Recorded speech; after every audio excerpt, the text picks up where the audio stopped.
Hello dear students, मैं हूं मिथिलेश कुमार और आप सभी लोगों का स्वागत करता हूं उदित फार्मेसी के ऑनलाइन लर्निंग प्लेटफॉर्म पर। कैसे हैं आप सभी लोग? आशा करता हूं अच्छे होंगे, स्वस्थ होंगे और मस्त होंगे। आज के इस क्लास में हम लोग एक ऐसा क्वेश्चन करने वाले हैं जो कि कहीं ना कहीं इस बार 100% एग्जाम में आने वाला है, जैसे कि glass as a packaging material. तो अगर पैकेजिंग मटेरियल की आप बात करें, यानी कि किस चीज़ से पैक की जाती है, तो आपके काफ़ी सारे टाइप्स ऑफ पैकेजिंग मटेरियल होते हैं, जैसे glass, metal, plastic, rubber, foil, fibrous material. जैसे कि आप सभी लोग समझ नहीं पा रहे होंगे कि पैकेजिंग मटेरियल क्या है। तो दवाओं को जो पैक की जाती है वो प्रोसेस पैकेजिंग कहलाती है। एंड जिस मटेरियल का उपयोग किया जाता है, जैसे काफ़ी सारी चीज़ें, ये देखिए आपका क्या कहते हैं, इंजेक्शन वगैरह किससे बनता है? ग्लास के क्या कहते हैं, ग्लास होता है जिसका कि पैकेजिंग मतलब एक कंटेनर बनाया गया है, किस चीज़ से? ग्लास से बनाया गया। तो कहीं प्लास्टिक के बोतल होते हैं, तो कहीं कुछ अलग होता है, एल्युमिनियम होता है। तो आपका वही चीज़ें बोला जा रहा है कि यहाँ पर पैकेजिंग मटेरियल्स है ना, कितने टाइप्स के होते हैं, ध्यान रखना। तो आपके सिलेबस में भी दिया हुआ, अगर आप सिलेबस को देखोगे तो चैप्टर नंबर 2 का यहाँ पर आपको दिया हुआ है 4 गो, ग्लास, प्लास्टिक, मेटल और रबड़। ये 4 गो में सबसे ज़्यादा इंपॉर्टेंट जो पूछा जाता है वो ग्लास है। सबसे ज़्यादा पूछा जाता है ग्लास, जो कि आपके pharmaceutics chapter number 2 packaging material के अंतर्गत आता है। और यही ग्लास को आज हम लोग अच्छे तरीके से कंप्लीट पढ़ने वाले हैं, ठीक है। अगर आप देखें तो जैसे कि वाइल्स हो गया या एम्प्यूल्स हो गया, ये सब किसके बने होते हैं? ग्लास के बने होते हैं, ठीक है। तो सबसे पहले glass as a packaging material क्या है, फिर उसका एडवांटेज लिखना होगा, डिसएडवांटेज लिखना होगा, टाइप्स ऑफ ग्लास लिखना होगा, सभी के प्रॉपर्टीज़ को लिखना होगा, और यहाँ से एमसीक्यूज भी भर भर के आए हुए हैं, तो वो भी हम लोग कंप्लीट करेंगे, ठीक है। ध्यान से सुनना। कह रहा है glass as a packaging material की अगर बात करें तो glass has been widely used as a drug packaging material. सबसे ज़्यादा ड्रग को पैक करने के लिए अगर किसी का इस्तेमाल होता है तो वो क्या होता है? ग्लास का है ना। ग्लास सबसे ज़्यादा इस्तेमाल किया जाने वाला पैकेजिंग मटेरियल्स है। कह रहा it is composed of sand, soda ash, limestone and cullet. ये किससे बना होता है? सैंड मतलब बालू, सोडा एस, लाइमस्टोन, क्यूलेट वगैरह से बना होता है। आप इसकी कंपोजिशन को सीधा सीधा याद कर लें, ठीक है। और क्या क्या होता है? Silicon, aluminium, sodium, potassium, calcium, magnesium, zinc are generally used in the preparation of glasses. तो ग्लास के प्रिपरेशन में कौन कौन से एलिमेंट का इस्तेमाल होता है, इसके लिए हमने एक ट्रिक बनाया है। आलसी, नाका, नाका, मांगे, है ना, मांगे, जिंक, पोटेशियम। आलसी नाका, देखो आलसी ALSI, आलसी नाका मांगे जिंक पोटेशियम, आलसी नाका मांगे जिंक पोटेशियम, ये ट्रिक है। तो AL मतलब हो गया एल्युमिनियम, SI मतलब हो गया सिलिकॉन, ना Na मतलब हो गया सोडियम, और का Ca मतलब कैल्शियम, फिर मांगे यानी कि मैग्नीशियम, और फिर जिंक और पोटेशियम। तो आलसी नाका मांगे जिंक पोटेशियम। आप इस तरीके से इसके ट्रिक को याद रख सकते हैं कि इसमें कौन कौन से एलिमेंट्स का इस्तेमाल होता है, ठीक है, ध्यान रखिएगा। उसके बाद बात करें इसका एडवांटेज, तो एडवांटेज और डिसएडवांटेज वाले पॉइंट को थोड़ा बेटर तरीके से पढ़िएगा। यहाँ पर एग्जाम में कॉपी में आंसर लिखने में थोड़ा सा अच्छा भी होता है, आसान भी होता है, और पॉइंट वाइज आंसर बिल्कुल ऐसे ही रखिएगा, ठीक है। कह रहा है they are hygienic and can be sterilised. ये हाइजेनिक होते हैं, हाइजेनिक मतलब है साफ सुथरा होता है, ठीक है, और स्टरलाइज किया जा सकता है। जी हाँ, स्टरलाइज करना मतलब क्या होता है कि उसको हम माइक्रोबियल कंटामिनेशन से फ्री कर सकते हैं, उसको हम बिल्कुल माइक्रोबियल फ्री कर सकते हैं। स्टरलाइज प्रोसेस ही वही है, स्टरलाइजेशन, जिसके माध्यम से उसके अंदर हर एक सूक्ष्म जीव को खत्म कर दिया जाता है और बिल्कुल शुद्ध हो जाता है। तो इसको हम लोग स्टरलाइज कर सकते हैं अलग अलग मशीन वगैरह में, या तो अलग अलग तरीके से स्टरलाइजेशन इसका किया जा सकता है। They are relatively non reactive, हाँ ये नॉन रिएक्टिव होते हैं। तो पैकेजिंग मटेरियल नॉन रिएक्टिव ही होना चाहिए। क्यों नॉन रिएक्टिव होना चाहिए? जैसे मान लो ये आपका एम्प्यूल है, एम्प्यूल है और एम्प्यूल में आपकी दवा रखी हुई है, ठीक है ना। मान लो ये दवा रखी हुई है इसके अंदर, तो अब इसके अंदर जो ड्रग मॉलिक्यूल है इसके ग्लास कंटेनर के साथ अगर रिएक्शन कर जाएगा तो दवा का प्रॉपर्टी खराब हो जाएगा ना। हाँ, जैसे कि आप यहाँ पर देख रहे हैं इसके अंदर दवा रखी हुई है, तो दवा ग्लास के साथ रिएक्टिव नहीं होनी चाहिए, नॉन रिएक्टिव। तो पैकेजिंग मटेरियल ऑलवेज ऐसा होना चाहिए, कोई भी हो वो नॉन रिएक्टिव हो, यानी रिएक्शन शो ना करे दवा के साथ, क्योंकि उसी में ड्रग रखें और उसी के साथ रिएक्शन शो हो गया, है ना। They can be easily labelled, इसकी लेबलिंग आसान होती है, यानी कि इसके ऊपर लिखना या लेबलिंग करना, मतलब जो कि आपके डिटेल्स लिखे होते हैं, है ना, वो सब आसानी तरीके से किया जा सकता है। They have good protection power, हाँ सारा ठीक ठाक मजबूती भी होती है, तो प्रोटेक्शन पावर यानी सुरक्षा देने में भी ठीक ठाक होता है। एंड ट्रांसपेरेंट होता है, ट्रांसपेरेंट मतलब आप आर पार देख सकते हो, है ना। एंड ट्रांसपेरेंट के साथ साथ एक इंपॉर्टेंट क्वेश्चन आता है कि जैसे देखो ये ट्रांसपेरेंट कंटेनर दिख रहा है और एक भूरा कलर वाला दिख रहा है, तो ये जो भूरा कलर का कंटेनर है, ब्राउन कलर का, इसको हम लोग एम्बर कलर फार्मेसी की भाषा में इसको एम्बर कलर्ड कंटेनर कहते हैं। काफ़ी बार पूछा हुआ है एम्बर कलर्ड कंटेनर के कॉन्सेप्ट को कि आखिर कोई दवा को हम लोग ऐसा क्यों करते हैं कि कोई तो एकदम पूरी तरीके से ट्रांसपेरेंट रखते हैं या तो एक ब्राउन टाइप का रखते हैं, और यही ब्राउन जो है ना वो एम्बर है, ऐसा क्यों करते हैं। तो पूछा भी जाता है। मोस्टली जो ड्रग हैं वो या तो ट्रांसपेरेंट में रखा जाता है या तो एम्बर कलर्ड में रखा जाता है। तो एम्बर कलर्ड मतलब आप समझ लेना कि जो ब्राउन कलर का होता है ना, जैसे ये भी एम्बर कलर हो गया, तो एम्बर कलर कंटेनर की बात जैसे भी आ जाए तो उसमें वैसे ड्रग रखते हैं जो कि फोटो सेंसिटिव ड्रग होता है। फोटो सेंसिटिव मतलब क्या हुआ सर? फोटो सेंसिटिव मतलब हो जाता है जैसे ड्रग वैसे ड्रग जो कि फोटोन मतलब होता है लाइट से सेंसिटिव है। अगर डायरेक्टली लाइट पड़ेगी, जैसे ट्रांसपेरेंट में है, यहाँ ड्रग है तो इसके ऊपर डायरेक्टली सनलाइट पड़ेगा, तो वो वैसे ड्रग जो कि सनलाइट के प्रेजेंस में आने से खराब हो सकता है, तो वैसे ड्रग को हम लोग ये एम्बर कलर्ड में रखते हैं ताकि उसमें डायरेक्टली ही लाइट ना पेनिट्रेट कर सके और वो ड्रग हमारा उसकी स्टेबिलिटी मेंटेन रहे, एफिकेसी मेंटेन रहे। तो यहाँ पर सीधा क्या बोलना है कि ये जो एम्बर्ड कलर्ड कंटेनर हैं उसमें वैसे ड्रग को रखते हैं। कौन से ड्रग? फोटो सेंसिटिव मतलब लाइट सेंसिटिव ड्रग को, जो लाइट पड़ने पर खराब हो सकता है, डायरेक्ट लाइट पड़ने पर, तो वैसे ड्रग को हम लोग एम्बर्ड कलर्ड कंटेनर में रखते हैं। ठीक है, चलो ये ध्यान रखना, ये मोस्टली ट्रांसपेरेंट होता है, चाहे वो एम्बर्ड कलर्ड हो या फिर ट्रांसपेरेंट कंटेनर हो, आर पार तो दिखता ही है। हाँ, they are available in various sizes, अलग अलग साइज और शेप में मिल जाएगा। देखो अलग अलग साइज शेप में मिल जाता है। They can withstand variety of temperature, है ना, अलग अलग टेम्परेचर को ये झेल सकता है। And they are economical and easily available, सस्ता होता है, इजीली अवेलेबल होता है। And they not deteriorate with age, deteriorate मतलब होता है सड़ना, खराब होना, ये खराब नहीं होता है उम्र के साथ। ऐसा नहीं है कि 2 साल में अगर यूज़ नहीं किया तो तीसरे साल सड़ जाएगा, नहीं, ग्लास कभी सड़ता नहीं है। ठीक है, ये इसका एडवांटेज। डिसएडवांटेज की बात करो तो ये थोड़ा सा हैवी होता है, हाँ, ग्लास थोड़ा भारी होता है, yes. And glass is fragile so easily broken, glass थोड़ा फ्रेगाइल होता है, अगर गिरेगा तो टूट जाएगा। फ्रेगाइल मतलब क्या होना होता है? फ्रेगाइल मतलब होता है भंगुर, है ना, भंगुर, जो कि मतलब ऐसा हो कि अगर उसको चापेंगे जोर से या फिर गिरेगा तो टूट जाएगा, है ना, तो उसको फ्रेगाइल कहते हैं। हाँ, ये लाइन बहुत इंपॉर्टेंट है। Photo sensitive drug can not be protected in the transparent glass container. जी हाँ, तो ध्यान रखना, फोटो सेंसिटिव ड्रग यानी कि लाइट सेंसिटिव ड्रग, ऐसे ड्रग जो लाइट पड़ने पर खराब हो सकता है, डायरेक्टली हीट लाइट पड़ेगा तो वो ड्रग का एफिकेसी खराब हो जाएगा, एफिकेसी कम हो जाएगा। तो वैसे ड्रग को स्पेशल एक एम्बर कलर्ड, AMBER, एम्बर्ड कलर्ड मतलब वही ब्राउन टाइप के कंटेनर में रखा जाता है जो कि फोटो सेंसिटिव ड्रग को प्रोटेक्ट करता है। कैसे? तो चूंकि ब्राउन कलर होने के बाद, एम्बर कलर होने के बाद उस पर डायरेक्टली लाइट पेनिट्रेट नहीं करता है, डायरेक्टली सनलाइट उस पर नहीं पड़ता है। ट्रांसपेरेंट में डायरेक्टली लाइट पेनिट्रेट करके ड्रग की एफिकेसी को खराब कर सकता है। सारे ड्रग ऐसे नहीं होते हैं, कुछ ड्रग ऐसे होते हैं जिनको फोटो सेंसिटिव कंटेनर में रखा जाता है, यानी कि एम्बर कलर के कंटेनर में रखा जाता है। ठीक है, चलो। Once broken it can not be joint back, एक बार अगर टूट गया ग्लास तो दोबारा ये ज्वाइन नहीं हो सकता है। ठीक है, तो एग्जाम में सवाल ये सब आता है कि बताओ भैया एम्बर कलर्ड कंटेनर में कैसे ड्रग्स को रखा जाता है? तो फोटो सेंसिटिव ड्रग को रखा जाता है। क्यों रखा जाता है? क्योंकि photo sensitive drug photo sensitive यानी लाइट सेंसिटिव होते हैं।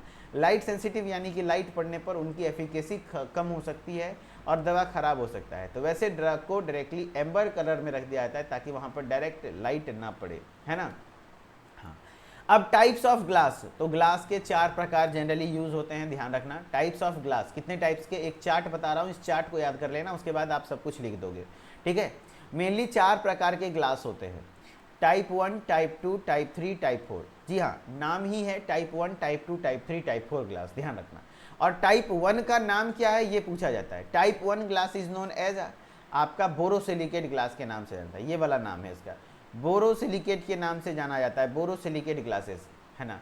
दूसरा है टाइप 2 में treated soda lime glass. Type 3 है सोडा लाइम ग्लास। टाइप 4 है general purpose soda lime glass. ठीक है, type 1 borosilicate glass, type 2 treated soda lime glass, type 3 soda lime glass, type 4 general purpose soda lime glass. ये total 4 type के आपके glass हो गए। क्या क्या? Borosilicate glass, treated soda lime glass, soda lime glass, general purpose soda lime glass. तो total 4 प्रकार के ग्लास हैं। क्या क्या बताओ?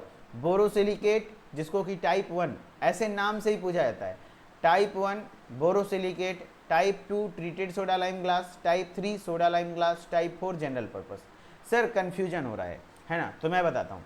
सबसे पहला है बोरोसिलिकेट, इसमें तो कोई कन्फ्यूजन नहीं होता, सब बच्चे को याद हो जाता है। दूसरे और तीसरे में होता है। तो देखना, दूसरा है ट्रीटेड सोडा लाइम ग्लास, तीसरा है सोडा लाइम ग्लास, चौथा है general purpose soda lime glass. तो बताता हूँ क्या क्या होता है, बस देखते चलिए। हाँ, और सबके लिए कौन सा टेस्ट किया जाता है, टाइप्स ऑफ टेस्ट। अगर आप ये सब नहीं भी पढ़ेंगे तो चलेगा, बस टेस्ट का नाम याद रख लेना है। ध्यान रखना, जो ट्रीटेड सोडा लाइम ग्लास होता है, ट्रीटेड सोडा लाइम टाइप 2, उसके लिए बस वाटर अटैक टेस्ट किया जाता है। अब आपको ये नहीं पढ़ना है कि वाटर अटैक टेस्ट क्या होता है, नहीं पढ़ना है, जानना भी नहीं, बस इतना याद रखना है कि हाँ भैया चलो, क्या कहते हैं, वाटर अटैक टेस्ट आ सकता है कि ऑब्जेक्टिव में, कि इसके लिए कौन सा टेस्ट, वाटर अटैक टेस्ट, ठीक है। और सभी के लिए जो 1, 3, 4 है, पाउडर ग्लास टेस्ट किया जाता है। क्या किया जाता है? पाउडर्ड ग्लास टेस्ट किया जाता है, ठीक है। तो याद कैसे रहेगा कि जो ज़्यादा टटराएगा उस पर कौन सा अटैक करेंगे हम लोग, वाटर अटैक करेंगे, है ना। जो ज़्यादा टटराएगा उस पर हम लोग क्या करेंगे, वाटर अटैक करेंगे। तो टाइप 2 ध्यान रखना, जो है ना, ऐसे याद रख सकते हो, जो दुद्धू को रखता है ना, क्या दुद्धू को रखता है पता है ना, जो दूधों को बना के रखता है वो ज़्यादा टटर करता है, वो ज़्यादा टटर करता है, तो उस पर हम वाटर अटैक करेंगे तो उसका टटर ही झड़ जाएगा, यानी कि आगे से ट्रीटेड हटा देंगे तो सोडा लाइम ग्लास। यानी कि कौन ज़्यादा टटर करता है, जिसके पास 2 गो होता है, क्या समझ सकते हो आप। तो टाइप 2 है ना, ट्रीटेड सोडा लाइम ग्लास होता है, जिसको वाटर अटैक टेस्ट से चेक करते हैं। एंड तीसरा फिर उसके बाद सोडा लाइम ग्लास होता है, चौथा general purpose soda lime glass होता है। एंड इसी को हम लोग non parental soda lime glass भी कहते हैं।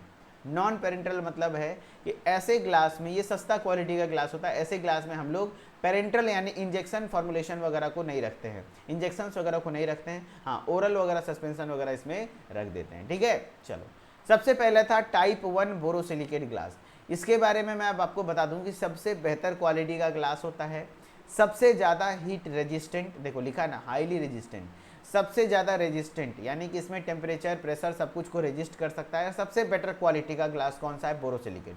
पूछेगा हाईली रेजिस्टेंट ग्लास, देखो it has a high melting point, बहुत ज़्यादा मेल्टिंग पॉइंट हाई होता है, जल्दी गलता नहीं है। And can withstand high temperature, high temperature को भी झेल सकता है। इसीलिए देखिएगा लैब में जितने भी बीकर वगैरह होते हैं सब पे बोरोसिलिकेट ग्लास लिखा होता है ना। क्यों? क्योंकि लैब में अलग अलग एक्सपेरिमेंट होते हैं, उसमें टेम्परेचर वगैरह बढ़ सकता है, घट सकता है, तो उस कंडीशन में वो कंटेनर आपका उसको बर्दाश्त कर ले। तो ध्यान रखना, जो भी लैब के इक्विपमेंट वगैरह हैं, जो भी लैब के इक्विपमेंट हैं वो सब बोरोसिलिकेट ग्लास से ही बने होते हैं, क्योंकि हाईली रेजिस्टेंट होता है ना, हाई टेम्परेचर को भी झेल सकता है ये, है ना, और सबसे ज़्यादा मजबूत भी होता है। मोस्टली जितने भी एम्प्यूल और वाइल्स हैं, जो एम्प्यूल होते हैं, वाइल्स होते हैं, जैसे एम्प्यूल इसको कहते हैं हम लोग सिंगल डोज कंटेनर, एम्पूल हो या वाइल हो इंजेक्शन के लिए, वो भी आपके बोरोसिलिकेट ग्लास से ही बना होता है ना। And it is resistant to chemical substances, even chemical substances से भी रेजिस्टेंट होता है। रेजिस्टेंट मतलब प्रतिरोधी है, उससे इसको कोई इफेक्ट नहीं होगा, ये उसको अच्छे तरीके से रहता है। And it is least reactive, least reactive मतलब कम से कम रिएक्टिव है। इसमें अगर कोई भी सब्सटेंस आप रखते हो तो ऐसा नहीं कि वो सब्सटेंस ग्लास मटेरियल के साथ रिएक्ट करने लगता है। अच्छा पैकेजिंग मटेरियल वही होगा जहाँ पर सबसे कम रिएक्टिव हो, लिस्ट रिएक्टिव हो। कह रहा है it is produced by replacing the sodium oxide by boric acid and some line by aluminium। कहने का मतलब है कि जो बोरोसिलिकेट ग्लास है कैसे बनाया जाता है, तो it is produced by replacing sodium oxide by boric oxide. जो ग्लास बनाने टाइम सोडियम ऑक्साइड है उसको हटा दिया जाता है और उसके जगह पे बोरिक एसिड डाल दिया जाता है, इसीलिए बोरोसिलिकेट हो गया, है ना। तो बोरिक एसिड को B2O2 को डाला जाता है एंड थोड़ा बहुत एल्युमिनियम डाला जाता है, जिससे कि आपका बोरोसिलिकेट ग्लास प्रिपेयर्ड हो जाता है। देखो इंपॉर्टेंट लाइन जो कि एग्जाम में सवाल बनते हैं, सबसे ज़्यादा हाईली रेजिस्टेंट ग्लास कौन सा है बताओ, टाइप 1। टाइप 1 यानी कि बोरोसिलिकेट, टाइप 1 यानी हाईली रेजिस्टेंट, सबसे ज़्यादा टेम्परेचर, अलग अलग केमिकल सब्सटेंस को रेजिस्टेंस होता है, हाई मेल्टिंग पॉइंट होता है, कौन ये, सबसे कम रिएक्टिव तो बोरोसिलिकेट होता है। एंड एम्प्यूल्स और वाइल्स किससे बने होते हैं, तो आपके बोरोसिलिकेट से बना होता है। एंड बोरोसिलिकेट ग्लास में सोडियम ऑक्साइड को हटा करके क्या ऐड किया जाता है, तो बोरिक एसिड B2O2 को ऐड किया जाता है। एंड जो लैब इक्विपमेंट्स हैं, है ना, लैब में जितने भी इक्विपमेंट वगैरह होते हैं ग्लास के, वो किसके बना होता है, किससे बना होता है, तो बोरोसिलिकेट ग्लास से ही बना होता है। ओके, तो वही चीज़ें आपको यहाँ पर भी दिया हुआ है। सबसे पहले तो आपको याद रखना है कि सर टाइप 1 जो आपका टाइप 1 ग्लास कंटेनर है, जो आपका टाइप 1 ग्लास कंटेनर है, ठीक है, ये जो आप देख रहे हैं टाइप 1 ग्लास कंटेनर है, ठीक है, type 1 borosilicate glass, type 2 treated soda lime glass, type 3 soda lime glass, type 4 general purpose soda lime glass, ठीक है। तो पहले तो नाम ही याद रख लेना है, टाइप 1 बोरोसिलिकेट जो सबसे ज़्यादा हाईली रेजिस्टेंट होता है, उसके लिए पाउडर ग्लासेस टेस्ट कराया जाता है। अब type 2 glass treated soda lime glass, तो इस पे वाटर अटैक टेस्ट दिया जाता है। तो ये बोल रहा है देखो टाइप 2 यानी ट्रीटेड सोडा लाइम ग्लास नाम ही है, एंड ये थोड़ा सा सोडा लाइम जो बोरोसिलिकेट ग्लास है उससे थोड़ा सा क्या हो जाता है ना, वीक होता है ना। कह रहा है हायर केमिकल रेजिस्टेंट, देखो इसमें भी केमिकल रेजिस्टेंस है, ऐसा नहीं कि ये केमिकल से रिएक्ट कर जाता है, नहीं, इसमें भी रेजिस्टेंस है, लेकिन but not as type 1, type 1 के जैसा नहीं है, टाइप 1 से थोड़ा कम है। चीपर देन टाइप 1, टाइप 1 से थोड़ा सस्ता होता है ना। ये जो मेन लाइन था, and the dealkalinizing process is known as sulphur treatment. ध्यान रखना, इसमें एक लाइन लिखा हुआ है, it is made up from commercial soda lime glass, commercial soda lime glass से बना होता है, जो कि डी अल्कलाइज और ट्रीट किया जाता है किसके द्वारा, सरफेस, उसके सरफेस अल्कली को, है ना, रिमूव करने के लिए डी अल्कलाइज किया जाता है। एंड डी अल्कलाइजिंग प्रोसेस क्या कहलाता है, सल्फर ट्रीटमेंट कहलाता है। तो अगर समझ ही नहीं आ रहा तो कोई बात नहीं दोस्त, एग्जाम नज़दीक है, सीधा याद कर लो कि बताओ भैया जो आपका टाइप 2 है, ट्रीटेड सोडा लाइम ग्लास है, उसमें जो डी अल्कलाइनिजिंग प्रोसेस होती है, यानी कि उसका जो सरफेस अल्कली है, क्षारीय है, उसको हटाने के लिए वो क्या किया जाता है, तो सल्फर ट्रीटमेंट किया जाता है। क्या किया जाता है, सल्फर ट्रीटमेंट किया जाता है। हाइयर केमिकल रेजिस्टेंस ठीक ठाक है, लेकिन टाइप 1 से कम है, सस्ता भी है। And it is use to make containers for buffered, है ना, aqua solution with pH below 7 dry powders. कहने का मतलब अगर कोई बफर सॉल्यूशन है, एक्वा सॉल्यूशन है जिसका pH 7 से कम है, तो वैसे चीज़ों को आप टाइप 2 यानी ट्रीटेड सोडा लाइम ग्लास में रख सकते हैं, ठीक है। अब टाइप 3, देखो लॉन्ग क्वेश्चन आएगा तो सब लिखना होगा। टाइप 3 मतलब सोडा लाइम ग्लास, है ना, टाइप 3 मतलब सोडा लाइम ग्लास। कह रहा है इट इज़ ऑर्डिनरी ग्लास, अब उससे भी थोड़ा खराब क्वालिटी का ग्लास हो गया। Prepared from silicon dioxide, soda ash and limestone. क्या क्या चीज़ों से बना होता है बताओ, silicon dioxide, soda ash and limestone, and is generally called as a soda lime glass. इसको हम लोग सोडा लाइम ग्लास कह देते हैं क्योंकि इसमें सोडा है, लाइम है और सिलिकॉन डाइऑक्साइड है। चीपेस्ट क्वालिटी है, सस्ता होता है ना। It is not suitable for alkali product, और जो एल्कली प्रोडक्ट है यानी कि जिसका pH 7 से ज़्यादा है, क्षारीय जो प्रोडक्ट है उसके लिए ये नहीं है। एवरेज रेजिस्टेंस है, उतना अच्छा रेजिस्टेंस नहीं होता। एक होता है टाइप 4 या NP मतलब हो गया नॉन पेरेंट्रल मतलब नाम में ही है कि पेरेंट्रल मतलब क्या होता है, इंजेक्शन। तो यहाँ पर इंजेक्शन वगैरह नहीं रखा जाता है, ठीक है, ध्यान रखना। General purpose soda lime glass, नाम ये जनरल पर्पस, जनरली पर्पस के लिए इस्तेमाल होता है। तो it is a general purpose glass used for oral and topical preparation. Oral preparation मतलब क्या हुआ दोस्त, ओरल प्रिपरेशन का मतलब होता है कि जो आप ओरली जैसे सिरप, एमल्सन, सस्पेंशन जो पीते हो उसके लिए, या तो टॉपिकल प्रिपरेशन जो आप शरीर में लगाते हो, है ना, उसके लिए। It is has lowest hydraulic resistance, बहुत कम हाइड्रोलिक रेजिस्टेंस होता है, यानी हाइड्रोलिक प्रेशर में जब डाला जाता है तो ये बहुत इजीली ब्रेक हो जाता है। सबसे सस्ता भी होता है।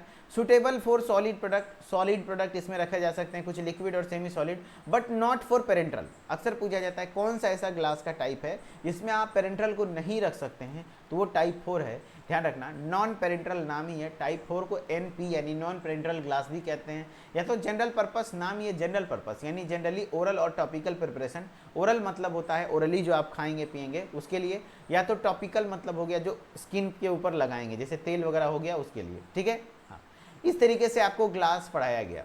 ग्लास क्या होता है, ग्लास के advantage, disadvantage, types of glass, and कुछ क्वेश्चन एग्जाम में पूछे हुए हैं, आप लोग जवाब देना। आप लोग एग्जाम में सवाल पूछे हुए हैं उसको जवाब देना। Which of the following is not a type of packaging material, इसमें से कौन सा पैकेजिंग मटेरियल का टाइप नहीं है बताओ। Glass, metals, plastic, non. Which of the following is not a type of packaging material, इसमें से पैकेजिंग मटेरियल का टाइप कौन सा नहीं है। तो ग्लास भी अपने आप में एक पैकेजिंग मटेरियल है, मेटल भी है, प्लास्टिक भी है, तो आंसर नॉन हो जाएगा, आंसर नॉन हो जाएगा। वेरी गुड, बहुत बढ़िया, आंसर क्या हो जाएगा, नन हो जाएगा।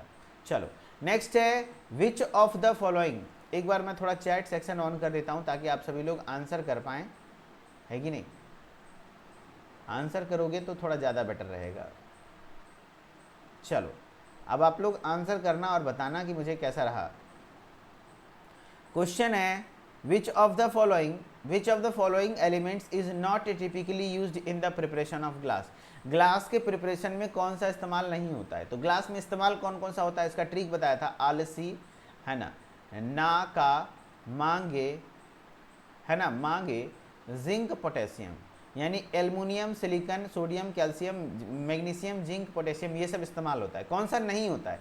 तो सिलिकॉन, हाँ सिलिकॉन तो होता है, एल्युमिनियम हाँ होता है, कैल्शियम होता है, लेकिन आयरन कहाँ से होगा भाई? ग्लास के उपयोग में आयरन का इस्तेमाल कहाँ से हो जाएगा?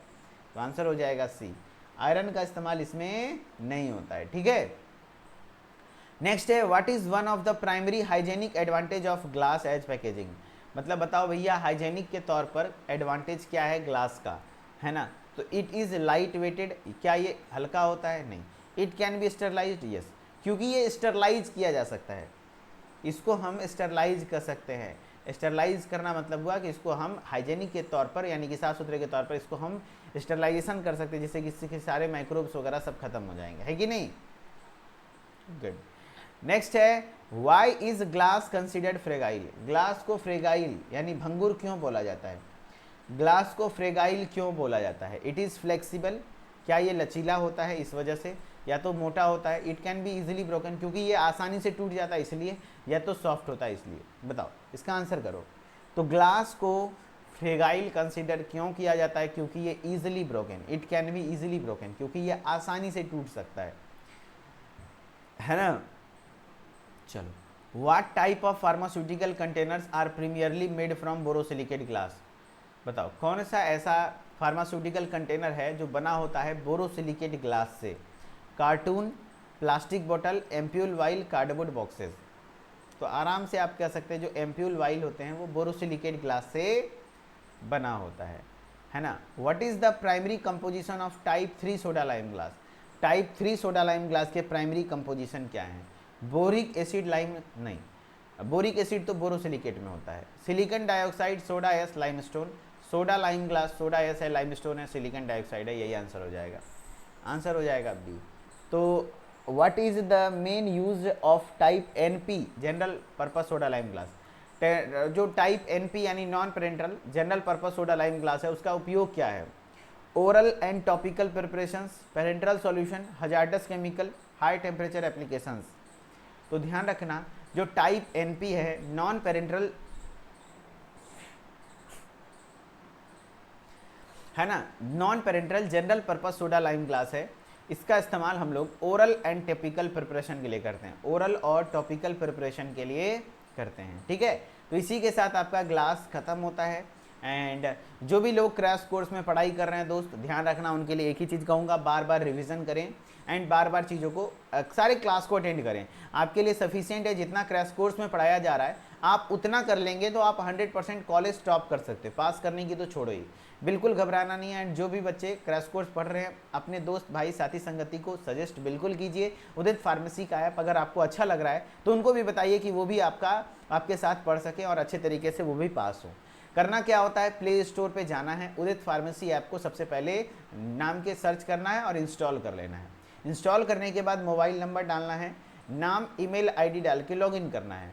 लॉगिन करने के बाद क्रैश कोर्स को परचेज कर लेना है और क्रैश कोर्स में अपनी स्टडी को कंटिन्यू करना है। यहीं पर आपको टॉप 20 क्वेश्चन का पीडीएफ वगैरह भी मिल रहा है, जिसका मात्र प्राइस 499 है। तो फटाफट से आप सभी लोग ज्वाइन करिए और अच्छे से पढ़ाई करिए। Okay, thank you so much. And आपके किसी में से भी, आप में से किसी को भी प्रॉब्लम हो, टेक्निकल इशूज़ हो, आप इस नंबर पर कॉल कर सकते हैं। सुबह 8 से शाम के 6 बजे तक हमारी टेक्निकल टीम आपको कम्प्लीटली हेल्प करेगी। आई होप कि आप सभी लोगों को ये लेक्चर अच्छे से समझ में आया होगा। And thank you so much, इतने अच्छे तरीके से आप सभी लोगों ने इस लेक्चर को अटेंड किया, तहे दिल से धन्यवाद, शुक्रिया। एंड जो भी लोग इंस्टाग्राम पर आना चाहते हैं, मिथिलेश्वर ऑफिशियल हमारा इंस्टाग्राम आईडी है, वहाँ से भी आप हमारे साथ कनेक्टेड रह सकते हैं एंड अपडेटेड रह सकते हैं। Okay, thank you so much. और पीडीएफ मैं थोड़ी देर में ऐप पर अवेलेबल कर दूंगा। Okay, thank you.